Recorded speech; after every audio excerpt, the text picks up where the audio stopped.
దేవుని సంఘమా, దేవుని వారులరా, లక్ష్మీపాలెం పాస్టేట్లో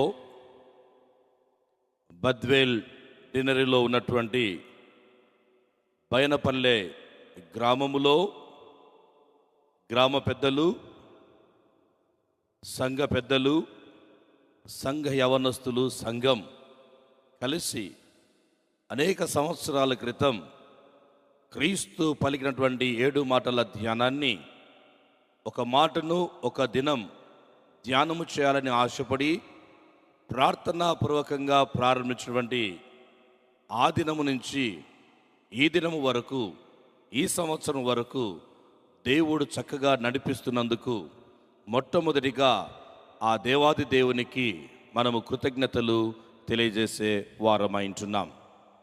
వేదిక మీద ఉన్నటువంటి బద్వేల్ డినరీ చైర్మన్ బాబు గారు, ప్రీవియస్ వైస్ ప్రెసిడెంట్ బాబు గారు, రెవరెండ్ డాక్టర్ పిఏ వరప్రసాద్ బాబు గారికి, అసోసియేట్ ప్రెసిబిటర్ రెవరెండ్ మధుకర్ బాబు గారికి, స్థానిక చైర్మన్ రెవరెండ్ ప్రసన్న బాబు గారికి, గుర్లమ్మ గారికి, చేరొచ్చిన మీ అందరికీ, ఆహ్వానించినటువంటి సంఘ పెద్దలకు నా హృదయపూర్వక వందనాలు తెలియజేస్తూ ఉంటున్నాను. ప్రియమైనటువంటి వారులరా, అనేక మారులు ఒక సంఘ గురువుగా ఈ వేదిక మీద నుంచి అనేక సార్లు దేవుని మాటలు ధ్యానం చేశాను.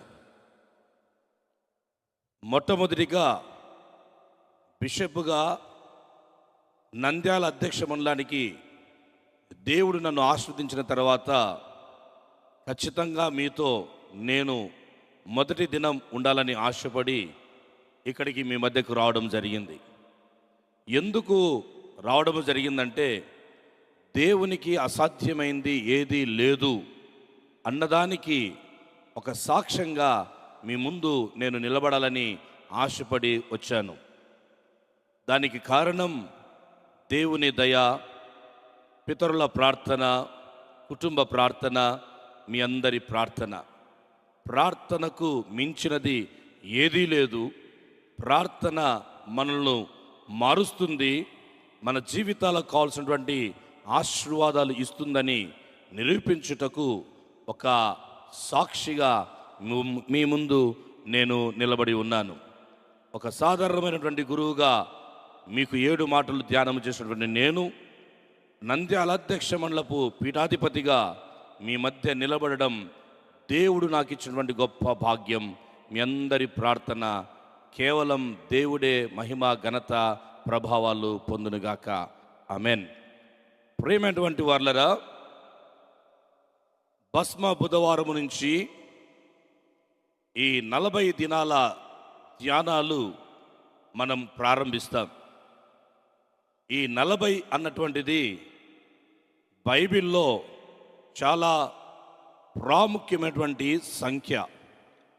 అందరికీ తెలిసినటువంటి ఒక విషయం, ఐగుప్తు నుంచి ఇశ్రాయేలు ప్రజలు 40 సంవత్సరాలు అరణ్యములో అనేకమైనటువంటి శ్రమలతో, దేవుని నాయకత్వముతో వారిని పాలు తేనెలు ప్రవహించే శ్రేష్టమైనటువంటి భూమికి వారు రాగలిగారు.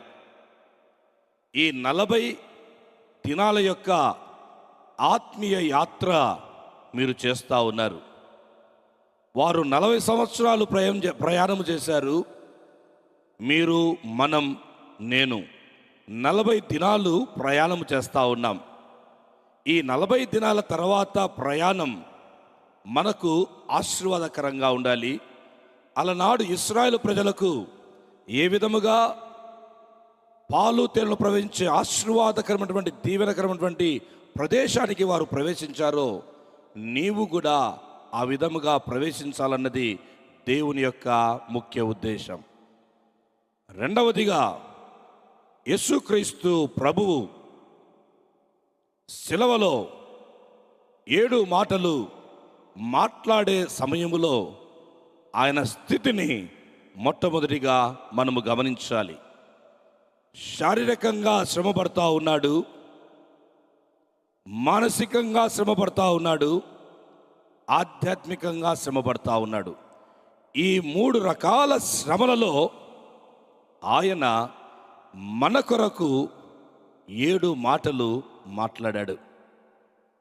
కనుక ఇవి చాలా శ్రేష్టమైనటువంటి పరిశుద్ధమైనటువంటి మాటలు.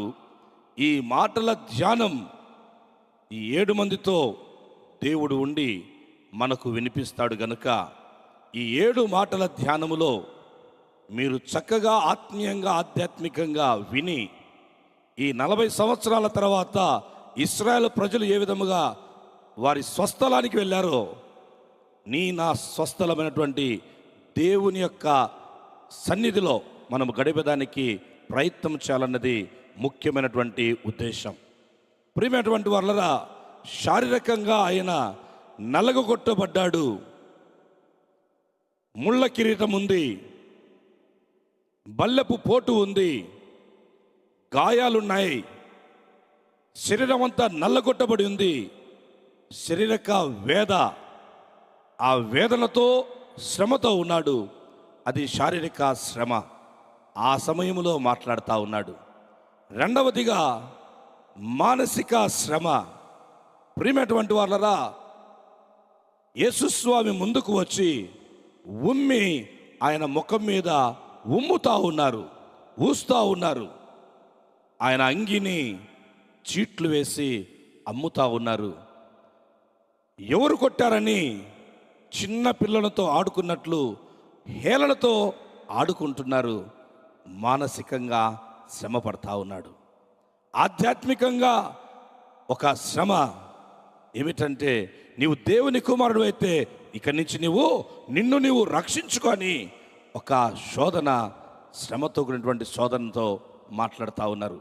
ఆ 3 శ్రమలలో ప్రభువు మన గురించి ఆలోచన చేస్తూ ఉన్నాడు. ఈ 3 శ్రమలు పడుతూ తనకు తాను ఆలోచన చేసుకోవడం లేదు, కానీ మన గురించి ఆలోచన చేసి మన కోసం ఆయన మాట్లాడుతూ ఉన్నాడు. కనుక 2 విషయాలు నేను మీతో మాట్లాడుతున్నాను. ఈ 7 మాటలలో ఆయన ప్రేమ కనపడతా ఉంది, ఆయన క్షమాపణ కనపడతా ఉంది. ప్రేమించేవాడే క్షమించగలుగుతాడు. కనుక ఈ 40 దినాలలో నీవు నేను దేవుని దగ్గర పశ్చాత్తాపడితే మనల్ని క్షమిస్తాడు, మారు మనసు పొందితే మనల్ని క్షమిస్తాడు. ఆ ప్రేమించే దేవుడు మనకు కలిగి ఉండడం మన భాగ్యం. గనుక ఈ సమయాన్ని, ఈ 40 దిన ధ్యానాలను మీరు సద్వినియోగపరచుకొని ఆత్మీయంగా ఆధ్యాత్మికంగా మీరు ఎదగాలని, పెంపొందించాలని మనస్ఫూర్తిగా ఆశిస్తూ తండ్రి కుమార పరిశుద్ధాత్మ పేరట ఈ 7 దినముల ధ్యానాలను ప్రారంభిస్తుంటున్నాను. ఆమెన్.